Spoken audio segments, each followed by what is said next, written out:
that means witnesses. See, when I look at Mm-hmm. that, I see witnesses. Other people say, hey, there's people having a good time. I see witnesses. Do you see all those people, And a lot of Caitlin? them. Who were they? Have they been spoken to? Have they been polygraphed? What can they tell me? Think is really important because these images are taken right around, I think the timeline's about 3:30ish, 4:30ish, when the boat that Nolan came out there on leaves and starts taking on water. That's one of the pegs for the timeline when these photos were actually taken. Hey, Caitlin, look at this. There's boat number 1. There's boat X. There's boat number 2. There's boat number 3. And there's a boat from which the photo is taken. Now, look in the water. There much has been made. Nolan Wells was drinking. Okay, well, apparently everybody was. They all have containers, open containers in the water. Okay, as far as I know, that's not a felony. Boat number 1, full of people. Boat X, full of people. Boat number 2, full of people. Boat number 3, full of people. People on the boat from which the photo was taken. Some of these boats tied together. Marie, you saw that. All those people in my book are witnesses. One of them is saying at 7:30, Nolan was nowhere to be seen. Now, I want to see the video or the photo again, because you want to tell me that this guy, Nolan Wells, hit his head and drowned, and none of those people saw what happened? I find that really hard to believe. It is hard to believe. According to reporting by CNN and Mississippi Today, Wells, an 18-year-old from Ocean Springs, Mississippi, traveled by boat to Horn Island on July 4, 2026, arriving at the western tip of the island at approximately 11:14 a.m., according to documents from the Mississippi Department of Marine Resources.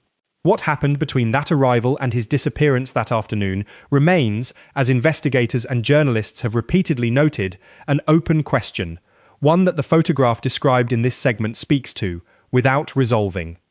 The Jackson County Sheriff's Department has publicly urged anyone with photos or videos from that day to come forward.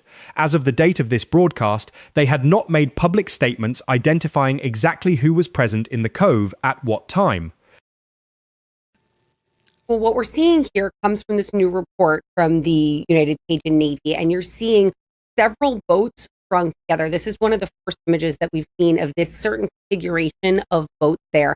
They're all identified, one of which was the boat that Nolan came out there on. There's several others kind of anchored with it and tied up, which begs the question of where was Nolan when this photo was taken, because it's unclear if he's actually in it. What time was this photo actually taken?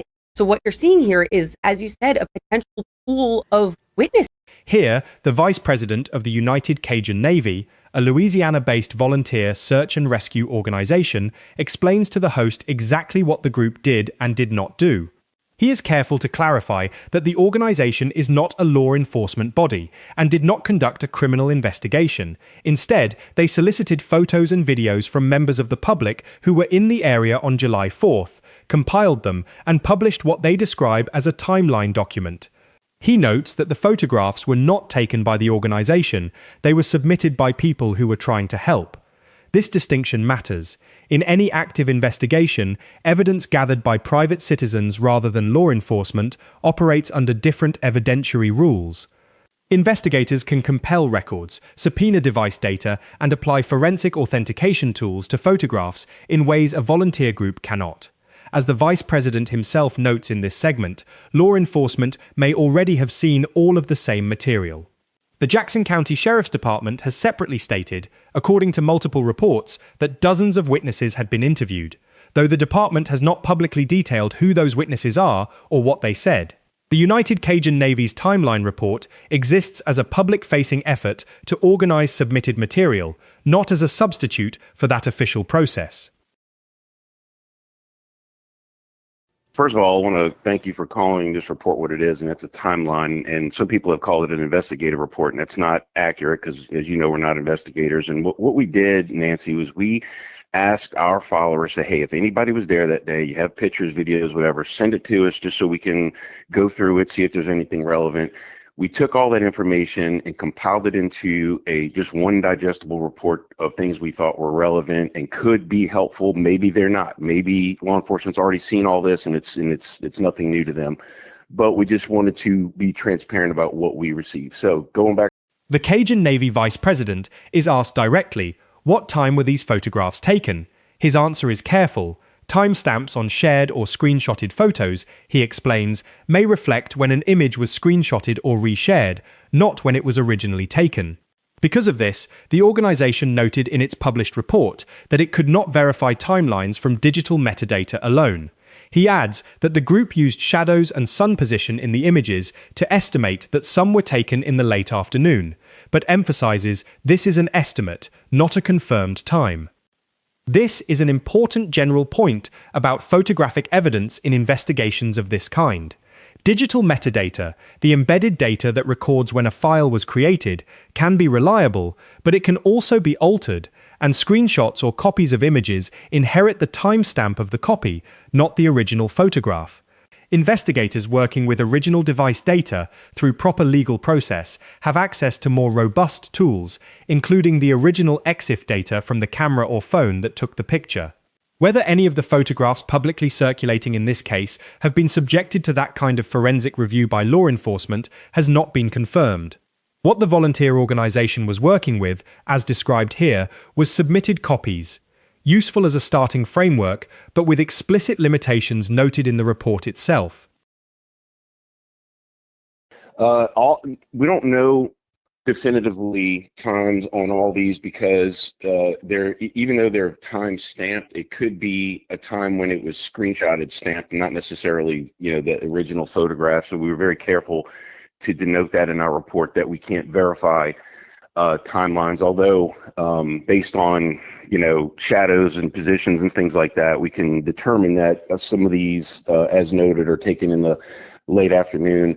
One of the things I thought was interesting about some of these photos we got, Nancy, was that a lot of the photos we had seen before were people like in waist deep water. Well, some of the photos we provided show people up, water up to their chest, almost to their neck, and that's not really wading. That's treading water, in my opinion, and that I thought might have been significant to know that many people were, The host is speaking to a Crime Stories investigative reporter, pressing on a specific timeline question, a report of a group of people at the scene at 5 p.m., at a point when, according to the friends who had been on the boat with Wells, they had already departed the island. The friends reportedly stated they left at approximately 4:31 p.m., a departure time the host says should be verifiable by GPS data. According to CNN's timeline reporting, the boat on which Wells had arrived, referred to in the broadcast as the Triton, did depart Horn Island that afternoon. Friends aboard that vessel later told investigators that Wells had chosen to stay behind, saying he intended to keep talking with a woman he had met on the island, and that they had urged him to board before they left. One set of accounts, from the woman's family, offered a different recollection, that Wells had said he was returning with his friends, and she had believed he boarded. These accounts conflict directly, and that conflict has not been publicly resolved. The Jackson County Sheriff's Department has not confirmed which version of events it considers more consistent with the evidence it has gathered. There is a group of people fighting at 5 p.m. Who are they?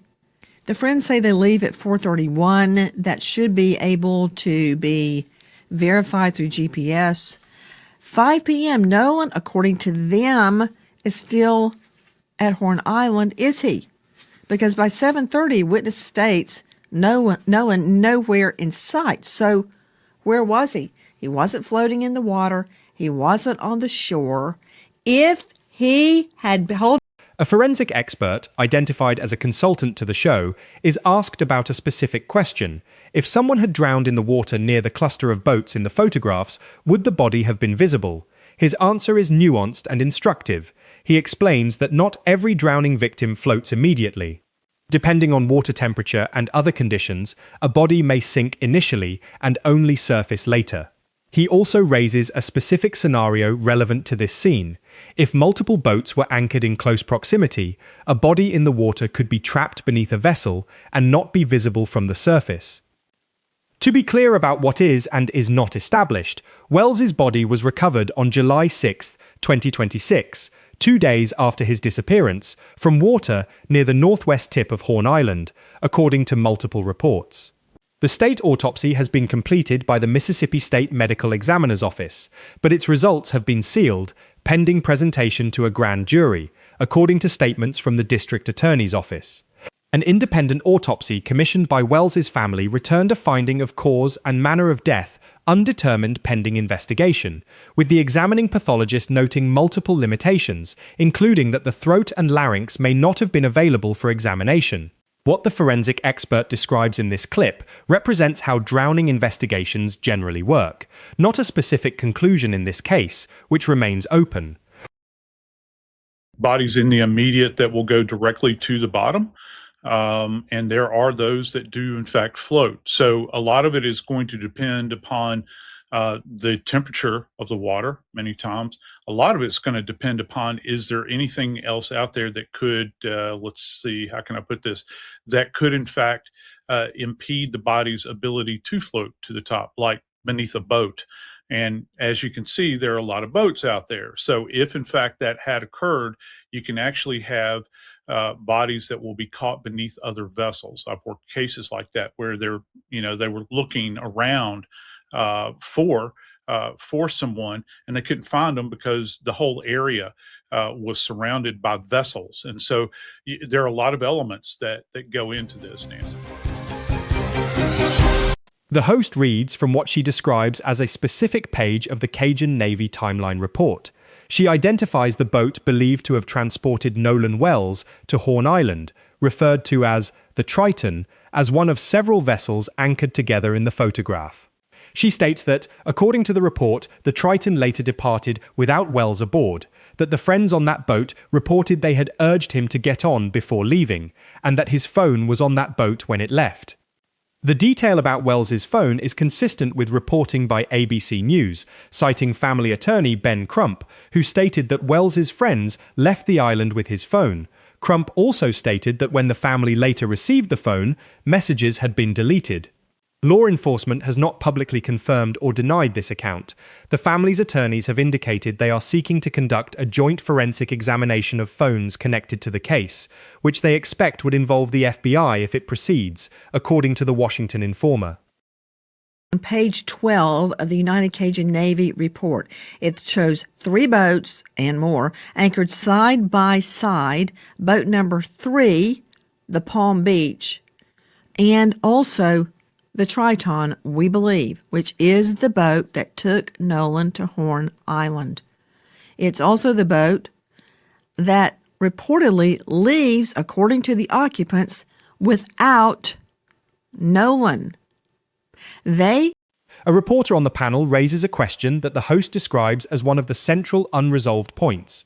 The friends who travelled with Wells to the island told authorities at the outset that they did not know who the woman he stayed behind to speak with was.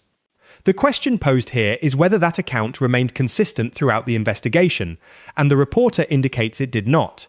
According to the panel's reporting, it later emerged that at least one person in the group had text message contact with the woman and was aware of her identity in advance.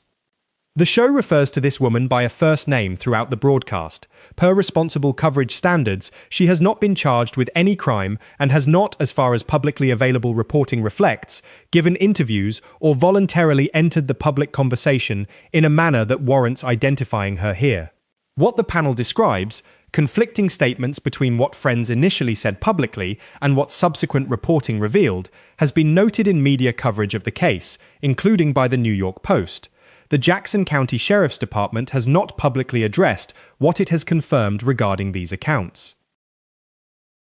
Say, we asked him to get back on the boat. He didn't get back on the boat. His phone was on the boat. We left. We took on water. We needed help. He said he was going to stay to talk to this mysterious, as you said, Katie. Mysterious Katie says that she talked to him for a minute. It was no big deal. Then his friends called him back, and that's where he went. And she just assumed he went back on the boat with his friends.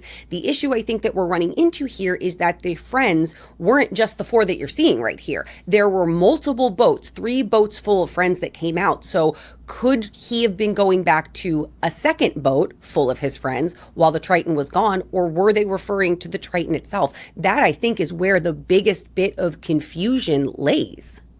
Dave Mack, question. Dave Mack, Crime Stories investigative reporter, didn't at the A Crime Stories investigative reporter raises a detail that reframes one of the basic assumptions about the group. Wells did not ride to Horn Island on the same boat as all of his friends. According to the reporter, the group arrived on several different boats, and there had been an expectation, based on common practice, and stated by people close to Wells, that he would return on the same boat that brought him. The reporter then raises the question, if that expectation was wrong, and Wells was actually planning to return on a different vessel, which boat was he supposed to be on, and did that boat leave without him, or did it wait? This is a question the public record has not answered. Multiple boats were present at the island that day, according to the Cajun Navy's documentation and law enforcement reports. The Sheriff's Department has urged all people who were on or near the northwest tip of Horn Island on July 4th to come forward. Who was on which boat and what each boat's occupants witnessed remains unknown to the public. Law enforcement interviews with witnesses have been conducted, according to authorities, but their contents have not been disclosed. First of all, Warren did not go to Horn Island on the same boat as Nolan Wells. And we have heard over and over from parents and friends, he would, run with the one that got you there, right? So Nolan went with one boat and they expected he would return on the same boat. Yet we're now finding out that was never the plan. He was never going back on the same boat that took him to the island. So when we talk about this group of friends, Nancy, they were scattered on 3 or 4 different boats. And we keep focusing on the one with the bilge pump problem. But now, what boat was Nolan Wells supposed to be going back to the mainland? We know he didn't ride with Warren Hudson to the island. So where was he supposed to be on? Brian Trasher joining us, Vice President, United Cajun Navy, on the case from the very beginning. Brian, The Cajun Navy Vice President describes a specific photograph from page 14 of the timeline report, one that, according to the person who submitted it, was taken at approximately 4:50 p.m. Central Time on July 4th. The photograph shows an individual partially visible in the frame, described as matching Wells's general description. He is explicit, however, that the organization could not verify the figure's identity, could not confirm the timestamp as reliable, and included it specifically as a possibility to be ruled in or out, not as a confirmed sighting. This is an important example of the responsible framing the investigation requires. Photo identifications in active cases are frequently uncertain. Lighting conditions, image resolution, photo filters, and partial views can all compromise even good faith comparisons. The host, looking at the same image on air, states she does not believe the individual shown is Wells. The vice president acknowledges that the organization shared the same uncertainty and that the photo's value lies in prompting the question, not answering it. No law enforcement agency has publicly confirmed whether this image has been examined and whether the individual shown has been identified. PM Central Time on July 4th, which would have been after the GPS data says that the Triton had left Horn Island. Now, that's only relevant if this young man in the picture actually turns out to be Nolan. We never could verify it, but we thought it was important enough to at least include as a possibility. A veteran trial attorney joins the panel and offers a contrasting take on the value of the Cajun Navy timeline. He acknowledges that the report sourced its material, noting who said what, who witnessed what firsthand, and when information came from social media posts rather than direct accounts. But he argues that this sourcing also reveals the fragility of the information. Digital timestamps are unreliable, images may have been filtered or enhanced, and none of the material rises to the level of independently verified evidence. He concludes that, in his view, the report does not move the investigation forward. The host pushes back forcefully, and her point reflects a real tension in cases like this. The question of whether preliminary, imperfect information has investigative value even before it is verified. In criminal cases, leads that begin as uncertain, a partial photograph, an unverified timeline peg, a witness account that later proves inaccurate, sometimes become the thread that once pulled leads to confirmed evidence. The Gabby Petito case, referenced elsewhere in this broadcast, is one example the host cites. An amateur observer recognized a vehicle in a remote area that authorities had not prioritized, which led directly to the recovery of remains. The value of that tip did not depend on the observer having formal investigative authority. Out of the South Carolina jurisdiction, John Mobley, the founder of the John Mobley Law Firm. See, a lot of people would say, oh, this is a nightmare, all these witnesses. I would have a field day interviewing each witness separately. It's like a bonanza. What do you make of what you're hearing, Mobley? Well, Nancy, I got to call it like I see it. I reviewed this report in detail. I don't think it puts any points on the board. I don't think it moves the needle. If anything, I think it shows. The host explicitly reminds the audience that the individuals who were on the boat with Wells have not been charged with any crime and are presumed innocent. She cautions viewers directly against harassment and threats, noting that what is needed is for those individuals to be interviewed, separately, and by law enforcement, not targeted online. The host's panel had earlier raised that some public statements made by people in Wells' social circle changed over time. Initial claims of not knowing the woman who remained behind with Wells were later contradicted, according to the panel's reporting, by evidence that at least one person in the group had been in text contact with her. Publicly, the investigation as of the date of this broadcast remains active. According to the Washington Informer, a material gap in the timeline, the period between Wells's last independently corroborated sighting and the recovery of his body, has not been filled. The family's legal team, headed by civil rights attorney Ben Crump, is pursuing an independent investigation that includes forensic audio review of the sea tow distress call from July 4th, analysis by oceanic engineering experts of how tidal and weather conditions could have affected the location where Wells's body was recovered, and possible joint examination of cell phones with the FBI. That the guys on the boat, the Triton, with Nolan, they're not charged with anything. They are presumed innocent. So don't be starting up the death threats and all that on them. We need them interviewed separately if they hadn't already been. Who knows what we can learn from them? Don't attack them. I want you to hear what one of them said, though, about the mysterious Katie.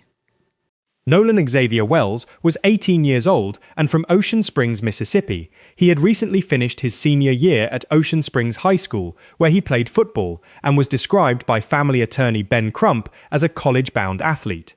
Many questions remain unanswered after Wells was last seen on July 4th, and his body was found 2 days later off Horn Island. According to documents from the Mississippi Department of Marine Resources, the boat departed from the southern shore of Mississippi at 9:56 a.m. on July 4th, arriving at the western tip of Horn Island at 11:14 a.m. Horn Island is a remote barrier island in the Gulf Islands National Seashore, accessible only by private boat, roughly 10 miles off the Mississippi Gulf Coast. It has no developed facilities. Several of the friends who travelled with Wells told deputies that when they left, he was in the company of an unknown female and that he chose to remain on the island, a Department of Marine Resources Marine Patrol police report shows. One account, later described by the woman's family in a social media post discussed in this broadcast, held that Wells told her he was returning with his friends, that she had assumed he boarded when they called him over, and that she left on a separate boat without knowing he had not. These two accounts, friends saying Wells chose to stay, the woman's family saying she believed he had left with his friends, directly contradict each other on a factual point, where Wells was and with whom in the final period before he disappeared. Law enforcement has not publicly stated which account, if either, it considers corroborated by other evidence. As of the date of this broadcast, and as of the current state of publicly available reporting, the following remain unanswered. The official cause and manner of Wells's death, the contents of the state autopsy, what the grand jury will find, what forensic examination of phones has or has not revealed, who all of the individuals on the boats in the photographs were, and what happened to Wells in the hours between the boat's departure and the discovery of his body. Whenever I see a conflict in the evidence, I have a problem. This is all unfolding as we go to air tonight. We wait for that toxicology report. We wait for the autopsy to be revealed. We wait for a witness list to be produced. At this hour, reports a grand jury is convening to amass evidence, much the way the Cajun Navy did.